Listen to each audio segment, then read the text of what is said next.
let's get stuck straight in with the KeyShot interface.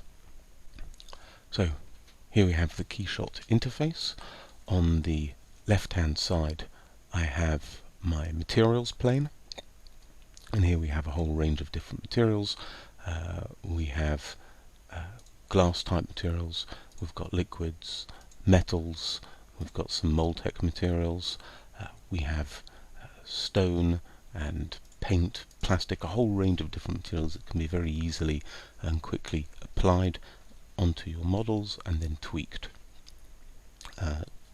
as required.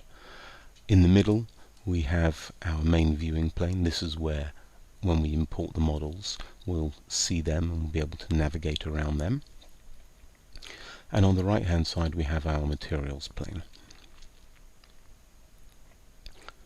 So let's take a look at bringing in a model, and we'll look at these import settings in a future session.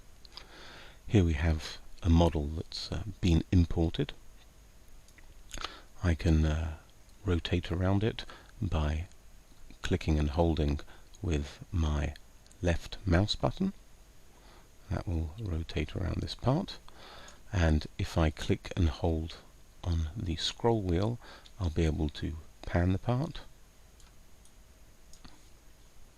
and if you right click on the model that pulls up a extra series of options associated with your model.